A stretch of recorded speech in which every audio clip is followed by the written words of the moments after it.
Rendben, kezdődhet. Szia.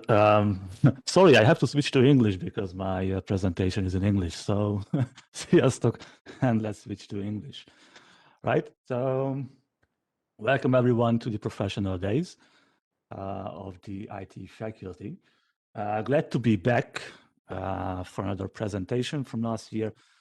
So, let's kick this off. The topic for the next, 30 minutes will be being a web developer in this day and age in 2021. What does it mean? What competencies do you need? And if you are just starting out, what kind of trainings should you do? What kind of technologies should you focus on? So let's kick this off as a precursor to to this call. If you have any questions in the meantime, please do ask it on YouTube on the chat. I am actually looking at the YouTube stream as well, so I'm a little bit lurking in the chat there, as you can see, and I will try to answer if I can. But we will have a little bit of Q&A at the end. So a little bit of introduction for me. My name is Attila Gyöngyösi. I am a senior software engineer at Epam. You can find me on GitHub, you can find me on LinkedIn, you can find me, well, on YouTube and a couple of other platforms if you want to reach out, have a question, and I can be of help. I'm a development team leader at the company. I'm currently leading a team of TypeScript/JavaScript engineers. And I'm also a front-end technical interviewer for the last 2 years, actually. My main competencies, I started out with Java in 2013 at the company. Did a little bit of Java development, mainly based on Spring. Then I somehow ended up on the other side of the client-server communication spectrum. And now I'm mainly focusing on JavaScript and TypeScript, using React, Node.js, and Angular, these kind of technologies. Of course, HTML, CSS, Bootstrap, what have you. But the reason I wanted to have this talk is, so the catalyst to this is basically my technical interviewer experiences in the past 2 years. I interviewed a couple of people, different background, different competencies, different knowledge, but I realized some kind of a trend, and I want to talk about this trend, and I want to help you guys starting out in the world of web development, in the world of front-end development, because it is not easy. And without focus, without proper guidance, it can be daunting, right? So let's just jump right in. So my main problem, this is a little bit opinionated, right? So let's, everything you hear here and see here, you can take it with a grain of salt. But over the last few years, I realized that the front-end world is a bit overcomplicated. It's complex. You have a whole bunch of technologies, whole bunch of practices. We have standards, but on other hand, these standards are not yet finished, or we don't even have standards for a couple of things. So a little bit of messy. This area of software development. But yeah, as for starters, I want to tell you, I want to talk to you a little bit about an experience I had actually yesterday, right? It was yesterday. So my project, we are working with Node.js, we are working with TypeScript mainly, and we have React on the front end, but we are also working with micro front ends, and we are also working in a mono repository. So a little bit of, everything. It's a funky, it's a funky project, to be honest. And yesterday we ran into an interesting problem with when we basically compiled and bundled our TypeScript source for actual, to run in Node.js and deploy it to an environment. Because we did some changes, we introduced some client libraries that we want to use in the code, and it broke the whole stuff. So for some reason, it didn't work. We couldn't fire up the application. The Node.js process was exiting with an error, and we were looking at like, what the heck is happening, And we sat there for like, I don't know, 1 hour, 1.5 hour, scratching our heads with a couple colleagues, a couple team leads. Of what's happening here? It was all fairly logical, so we managed to debug the situation and find the root cause of this stuff. But even for me, as a little bit of experienced guy, it was a challenge to debug.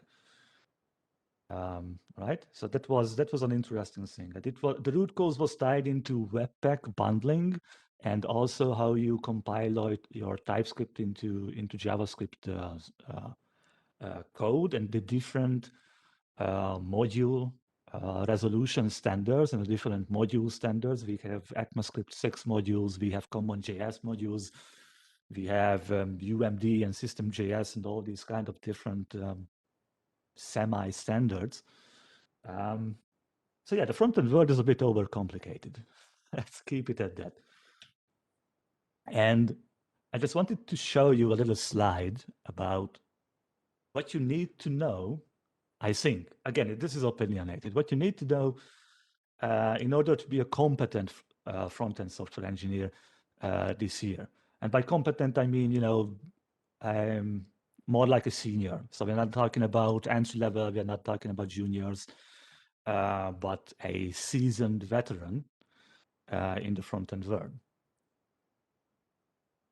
And this is the stuff that you need to be somewhat familiar with.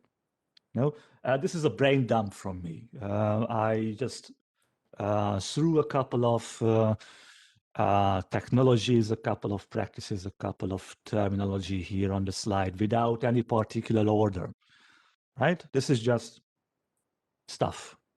And I am 100% sure that I left some things out, of course. I mentioned Angular, I mentioned React, mostly because at Epam we are working with these technologies, these frameworks on the projects, but you have Vue.js, you have a whole bunch of other stuff within the JavaScript ecosystem that you can use. So what is happening here, right? If you are starting out, if you are learning at the university, you have a couple of courses, hopefully, about JavaScript and web development. Then, okay, what do I need from these? What is the bare minimum that I need to know? If you are looking for a job at any company, if you are if you want to be an engineer at EPAM, for example, what is the stuff I really need to know, and how can I get that knowledge? That is the main point I want to talk about today, because this is a whole bunch of stuff, and they are basically interdependent. A lot of these things that I've written here. You can have projects with TypeScript or without TypeScript, just plain old JavaScript. You can write your JavaScript to be compliant with ECMAScript 2017 standard, or if you, I don't know, if you are working on a legacy code, you need to write ECMAScript 5 syntax, who knows? A whole bunch of stuff. So these are very much interdependent. You can have different combinations of different technologies in the web world, and you need to be aware of how they interact with each other and how you can configure stuff to be working. It's not easy. And what I realized over the past 2 years when I started interviewing front-end developers is that it seems like we have people in a technology limbo, or I don't know, a technology purgatory, or I don't know how to how to call this, but I call this technology limbo, which means that you have certain competencies um, in the front end world. You know certain stuff, but you don't know the right stuff. You have serious gaps in your knowledge because you started to learn this stuff. I don't know, the other way around. Let's say that. And so this is an interesting phenomenon, I realized. So I met and I talked to people over the past couple of years where they can write JavaScript code, but they can't really solve a simple JavaScript task, like a coding exercise. Um, um, a little bit of function, like implement a mapping function without using the map prototype function of JavaScript arrays, something like that. Little simple things, but you can't solve it because they have written JavaScript code in a very isolated environment. I mean, they've written JavaScript for, I don't know, they are using React, for example. And the only environment, the only situation they used JavaScript is for writing React stuff or Node.js stuff, for example. But they don't really know the language itself. Because for being a software engineer means that you are a software engineer. You know how to code. You can break down tasks. You can break down problems. You can implement solutions. And the chosen programming language is a detail to that. So whether you are working with Java, whether you're working with JavaScript or Python or whatever, your core competency should be able to implement solutions as in a good quality as you can. The other thing is that I met with people, with candidates that can write JavaScript code. They can reason about, they can write TypeScript code.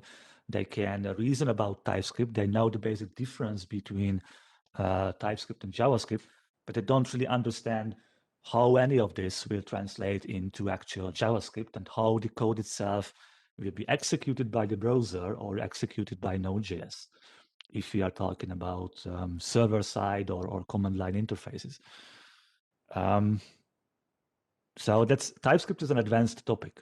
And if you don't know the basics, then it's not worth talking about TypeScript, right? Another common theme I realized is that we have React and we have all these kinds of tooling additional to this, like CRA, which is of course a shorthand for Create React App, which is a scaffolding tool for React applications. You basically execute a command and you have a basic React application which you can run and mess around in the browser and with the code. A lot of people starting out with that, but they don't really understand what React is, what JSX is, what's the difference between HTML, JavaScript, and JSX. They don't understand how any of this works, the JavaScript behind it, the whole stuff. They just executed the command because they followed the tutorial, and that's it. Another common gap I see is that we have Bootstrap, if you are familiar, which is a CSS, let's say, framework or tooling, and it lets you create nice responsive designs for any kind of web application. The only thing you need to do is, for the most cases at least, have a couple of CSS classes, throw it on HTML elements, and Bob's your uncle, right? It all works. You follow a couple of tutorials or you look up the documentation on the Bootstrap website and try and fail until it works. And that's all right. But if you don't know the CSS behind it, that's another gap. You are starting the other way around. Because if you don't know CSS box model, if you don't know CSS positioning, CSS specificity, yeah, I can't really talk. All these media queries for responsive design, all these basic principles of cascading style sheets, then don't start with Bootstrap. I met with people who can write very nice, complex, well-structured TypeScript classes. But if I want to talk about inheritance in JavaScript, it is they were thinking about that JavaScript works the same way as Java or C#, for example, where you have static typing, you have actual good old-fashioned classes as a scaffolding for objects. But this is not the case for JavaScript. This is not the case for TypeScript classes. This is not the case for ES6 classes. That's all prototypal inheritance in the background, but you don't necessarily realize this because the syntax is very much like, I don't know, like Java classes nowadays. So that is a kind of gap, a technology limbo where you can easily find yourself because I think, again, this is opinionated, but I think because you are starting the other way around when learning web development. And this is really important. So let's see what you should learn. And again, I want to pause a little bit. If you have any questions, feel free to share it or ask it in the chat, and I will come back to that later after the session. So what should you actually learn if you want to be a front-end engineer? Well, of course, the basics, right? They are called the basics for a reason, of course. So if we are talking about HTTP, you need to know the protocol. If you are talking about web, that means that there is a certain client-server architecture where a client talks to a server. You need to know the underlying communication protocol, which is, well, HTTP, not really surprisingly. You need to know how that works. And by how that works, I don't, we can talk about the OSI model, like transport layer and physical layer. I don't need to know that. But the application layer, like you have get requests and post requests and put requests and head requests and what kind of stuff you have requests and response bodies, you have response codes, you have all this kind of stuff. What happens if you type a web address into your browser and press enter? What the actual heck is happening in the background? Of course, you will have, DNS resolution. There will be a TCP socket being opened, connection being opened. You have a GET request, whole bunch of stuff. What's happening when you have a redirect? Everyone here, I guess, saw a browser redirect sometime. But what's happening there? What's happening with the redirect? And of course, you have HTML, you have CSS, you have JavaScript as the bare minimum, the very basics of web technologies. You need to be aware of these and you need to know them fairly well. Of course, you don't need to be an expert on any of these, of course. But for starting out, if you want to apply for a junior position in a company, these are the bare minimums. Look at HTML. Look at semantic HTML, the different kind of HTML elements like main and section and aside and article and header and footer. Why they are good for us. What happens if you include a CSS source in your HTML? What's happening there? What the browser will do with these resources that you are referring in the HTML? What's the underlying mechanism there? Have a look at CSS box model. Have a look at CSS positioning. Have a look at Flexbox. It can ease your pain. It's a very, very handy companion. for positioning stuff, and of course, no JavaScript. But JavaScript is a little bit different because, of course, we are talking about web as a context here, but JavaScript is a programming language, first and foremost. So you need to know how to program stuff, how to implement solutions, as I mentioned before. If you can use JavaScript in your browser, you know the DOM API, you can create DOM elements, you can manipulate DOM elements, you can react to browser events. That's fine. That's cool. But that's an additional layer on top of JavaScript because it is just a programming language, and the DOM API and the different APIs in your browser, they are additional stuff. So learn how to program. And if you want to dive into web development, learn how to program in JavaScript. Learn about design patterns, learn about algorithmic thinking, learn about best practices, learn about object-oriented programming, learn about functional programming, learn about declarative programming. All these different paradigms apply to JavaScript as a language. If you are a little bit familiar with object-oriented programming because you are starting out with C# or Java, you have the basic principle in JavaScript as well. It's a little bit different, but the basic concepts are there. So you can write object-oriented code in JavaScript, no problem. Don't let anyone tell you otherwise. It's a little bit different, but you can. So learn how to code, and then when you can code, have a look at the browser itself, the browser APIs, how you can manipulate your web page with JavaScript running in the browser, all this kind of stuff. Very interesting topics. And then when you have the knowledge of these, you have the basics, then you can start building up. You can start moving on towards a little bit more complex, advanced topics. Of course, version control is very important. So you can try out Git, for example.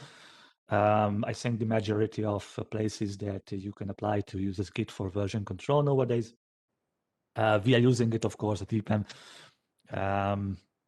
So try out version control, even if it is just you, because version control is very powerful if you are working with a team. A couple of years ago, I worked with, 100 software engineers daily. We had a project like that. So that's very handy and very important to do proper version control with Git, for example. But even if you have a side project, do it with Git. Upload it to GitHub. Start building a portfolio. This kind of stuff. After that, please look into testing. That's another gap I see. And this is actually regardless of web development. This is true for every kind of development. Here we have unit testing and integration testing. If you are working with Java, you have JUnit, for example, that you can use for unit testing. Have a look at what this means. What's the difference between unit testing and integration testing? If you are working with JavaScript, have a look at Jest as a test running framework and assertion library. Have a look at Mocha, for example. Have a look at the first principles of unit testing, all this kind of stuff. Again, have a look at design patterns, how you can implement design patterns with JavaScript, for example. These are nice exercises to start out, I think. And if you are familiar, and I just realized that I forgot Node.js from this slide, but as another level, you can have a look at Node.js if you want to create command line tools written in JavaScript or web servers written in JavaScript. Node.js is very nice. Have a look at React, for example, if you want to have a front-end application. a web application for the front-end components or Angular. Then you can have a look at TypeScript and Webpack if you want to bundle your code. Like, Webpack is useful if you have 300 different JavaScript or TypeScript sources in your project, but you want to pack it into a single bundle. So this kind of stuff, but that's a little bit advanced, React is very good, Angular is very good, TypeScript is phenomenal, right? But if you don't know the basics, then you are in the middle of a lake without live support, without this kind of stuff. So I'll look at these first, I think. And I tried to list a couple of useful resources for you guys. We have HackerRank, we have Code Academy, Egghead.io. There are free courses on Plural's site as well. You can find very nice trainings on Coursera. I see the YouTube chat. Someone posted a Udemy course. Udemy is also a very good resource for looking at this kind of stuff. Again, practice coding itself, practice coding exercises, algorithmic thinking, debugging your issues with JavaScript, work on your mental exercises, your mental model before you jump into TypeScript, before you jump into Node.js, before you jump into React. Again, really, I can't stress this enough. Learn the basics, and it should be all right. And I think that's it.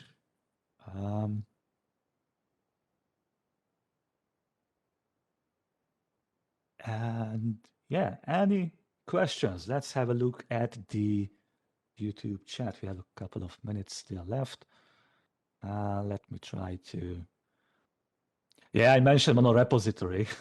Yeah, and someone asked what is a monorepository.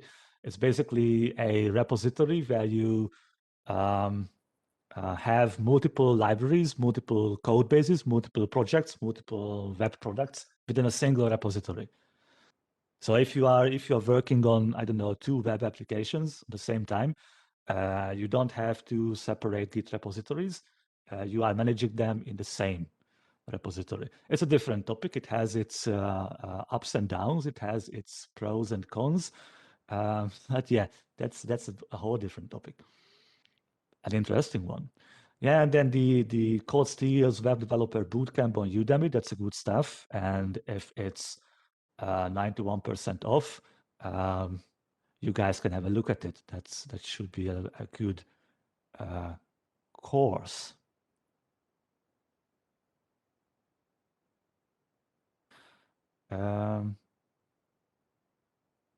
Yeah, what are the courses would you recommend us in Coursera? I think you can just have a look, like have a search on their site for JavaScript. They have very nice beginner level courses as well. See it on the Coursera site. It's been a while. I tell you that it's been a while since I actually watched a course on Coursera. So they maybe updated some stuff. I can imagine, but there are good stuff there. Then another question is, what is the time frame to go from complete beginner to complete competent enough for a junior position? That's a very good question. Of course, it's a little bit subjective. Depends on on your rate of learning, how fast you can absorb these kind of stuff. But I think a couple of months should be enough. Like half a year. If you give it half a year, if you look at a whole bunch of stuff, you can acquire the necessary competencies that you can be a very stable junior, I think. Starting more or less from scratch, I think. Of course, we are all, or you guys are in the IT faculty learning software development, right? So you're not someone off the street who doesn't know programming at all. So this should be a couple of months should be enough. Let me check for what are the minimum requirements for a front-end internship? That's a good question. Again, right now at Epam, we don't really have a front-end internship in a classical sense right now. We have an ongoing front-end program. I don't know the details of that, or if there will be another one in the future, because as I said, there is one ongoing stuff. If you can learn, if you know very basic JavaScript, very, very rudimentary basic, you know the syntax, more or less, then that's kind of the gateway, I think. But don't quote me on that, right? I don't know the details for Epam at least. What do you think about Flask and Django? That's all cool. Of course, these are Python technologies. You can use them for front-end development, of course. Yeah, that's a good point. Front-end development is not just JavaScript. It's usually is JavaScript, but not just. So I haven't used them yet excessively, so I don't really have an opinion about that. Are there any web development? A whole bunch of questions. I like this. Thank you, guys. Let me check. I hope we don't run out of time. Are there any web development certifications or exams that you recommend taking? That's actually a good question again, and I'm looking into this kind of stuff right now. So I don't really have a recommendation right now. We have all kinds of different certifications, like for the AWS software developer, AWS software developer, but I don't know the extent on how much that touches JavaScript, to be honest. So, yeah, what are your opinion on freelancer web development? Is it viable or is it better to join a company? Yeah, that's also subjective. Both of them have a pros and cons. I think I did very little bit of freelance work before I joined EPAM back in 2013 and before that. But I can, yeah, if you join the company, like a well-established company, then you have the benefit of a career path in front of you, training materials, internal programs, internal courses. You always know how to develop yourself. You can work with a whole bunch of professional people. Well, that can be the case for freelancer work as well, if you're not doing it alone. But so a company can give you a very nice framework for your career. If you are doing freelance web development, it's an order of magnitude harder to keep yourself up to date, I think.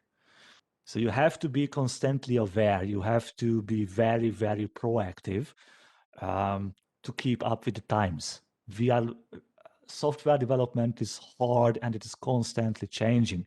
It will be different by the time I finish this talk, right? So you have to be up to date. Dan, would you mind reviewing my portfolio later? Yeah, cool. That's of course you can find me on GitHub. No problem. I would be glad. Yeah, another Django question. Again, I don't really know much about that. Do you think Flask as a framework, can I land a job in web development, let's say Vue.js plus Flask at the server side plus CQRDB? Does anyone in real world use such a stack? What I can tell you is that we don't use this stack at EPAM, or let me rephrase that, let me correct that, at EPAM Debrecen, at least. But that's a viable stack, I think. Why not? You have Flask on the server side, you have Vue.js on the client side. It's a viable stack. Not really common, I would say. So I can imagine that it would be a bit harder to land a job. Not impossible, I think. Is there any opportunities for backend development? Depends on what you mean by backend development, right? Because it depends on what is your backend technology? You can write your server-side code in JavaScript. You can write your server-side code in, in Flask, in Java, all kinds of different technologies. And whatever is your stack, there are opportunities to work within that stack. If you're looking at Epam Debrecen, we are working with Java and we are working with Node.js, so JavaScript on the backend side. That's the most common stack for us. What are the internship opportunities in Epam at the moment? Yeah, as mentioned before, we don't really have an internship program in a classical way, in a classical sense right now. You guys, yeah, that was a Hungarian lecture before, but we have a Java mentoring program ongoing, MAP, Mentor Education Program for Java engineers again, and we have an ongoing junior front-end program, but I don't know the future for that. We will probably also have that in the future. You can contact Epam Debrecen if you want further details or if you have these kind of questions. What programming language will you recommend us to use for a backend development? Again, depends on what you want to try out. I would suggest JavaScript, basically, and have a look at Node.js if you know JavaScript. Referring back to my talk. So start with JavaScript, get familiar with the programming language. If you are looking at backend development with JavaScript, you are looking at Node.js. So that's the runtime framework that you will need to use. So how can I know what stack does the company I'm trying to apply for use? Can I apply for a company even though that I'm missing few stuff? Yeah, that's again very good questions, guys. I'm really glad. Good question. So I think you can just contact any company and find out their email address, this kind of stuff. Write to them on Facebook nowadays. Like we are in 2021, these companies are on Facebook. And as for Epam Debrecen, again, we are using JavaScript, and that means Node.js on the server side and React and Angular on the client side. And we also have Java development based on Spring mainly in the office. And then the other part is, can I apply for a company even though that I'm missing a few stuff? Of course. Again, learn the basics. If you're talking about web development, have a fine grasp on HTTP, HTML, CSS, JavaScript as a programming language, version control with Git, and you are more or less golden there. At least, again, I'm talking in context of Epam Debrecen. So take it with that. The others we can teach you later on, like, I don't know, like Angular or React. Can I still appear for full-time backend? If you mean for Epam Debrecen, I'm not really sure. And I only know a couple of projects in Epam Debrecen. So we have a whole bunch of development teams. We have a whole bunch of different projects. And I'm working on one of these projects, right? So I don't know the whole scope. If you are looking for Java positions, that's usually just backend with Spring. Is it possible to join those mentorship programs as a non-native Hungarian speaker? You don't even have to speak Hungarian. At least, again, for Epam Debrecen. We are welcoming everyone. So we have a couple of foreign colleagues in the office anyways, and we have to constantly work with foreign clients. So English is a must-have anyways. And yeah, probably the last couple of answers. Spring versus Node.js. How do you guys choose JS over Java in Epam? That's another question I can't really answer. It depends on multiple factors, depends on a whole lot of factors, and it differs from project to project. So I can talk to you about like in half an hour about that. For enterprise company, it's more like a Java.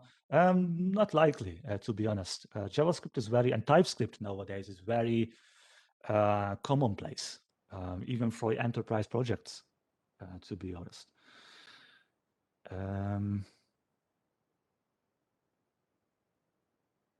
How much would I recommend Free Code Camp's web development course for Linux basis? That's also good. Cool. Free Code Camp is also nice resource. Will Angular be outdated soon? Angular.js is outdated.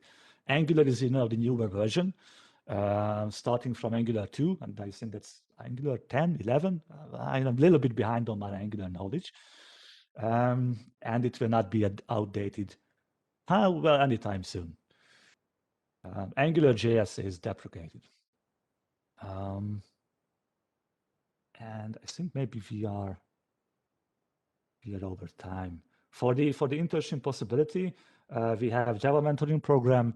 And if you want to know more, please write to us on Facebook or on email, and someone can answer your question. And how can I prove that I know Agile, Scrum, and design patterns? We will ask, and you can elaborate on the question during the interview. But I think we're a bit over time. So again, thanks for your questions. I will try to answer a little bit on the chat later on. Again, guys, thank you very much for having me here. Thank you very much for the questions. If you have further questions, hit me up on GitHub or LinkedIn or something like that. I'm glad to help. And have a very nice day, everyone. See you next time.